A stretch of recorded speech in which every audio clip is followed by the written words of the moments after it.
ফেলে দেওয়া জিনিস দিয়ে যদি কিছু হাতের কাজ বানানো যায়, ঠিক তাই। একটা সেলো টেপ ছিল যেটা শেষ হয়ে গেছিল, আর একটা বিরিয়ানির কন্টেনার ছিল যেটা সবাই সাধারণত খেয়ে থাকো। তো বিরিয়ানি কন্টেনারটা নিলাম, আর একটা সেলো টেপ ফেলে দেওয়া সেলো টেপের রিলটা নিলাম, আর নিলাম কিছু কাপড়ের টুকরো। তারপর এটাকে ভালো করে আঠা দিয়ে আটকে নিলাম। তারপর কি তৈরি হলো সেটা ভিডিওতেই দেখো।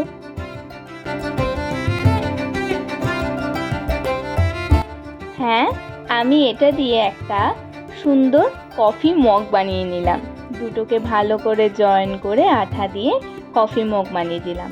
আর ঠিক তাই আগের প্রসেসের মতোই, আগের ভিডিওটা যদি দেখে থাকো, এই সেই রং যেটা বাবা এনেছিল, আর এই সেই তুলি যেটা আমার মেকআপ ব্রাশ, যেটা আমি ইউজ করি না, সেটা দিয়ে আমি এটাকে সুন্দর করে রং করে নিলাম। আর এর মধ্যে কোনো কিছু সাজার জিনিস বা যে কোনো কিছু এর মধ্যে রাখার জন্য একটা স্টোর বক্স বানিয়ে নিলাম।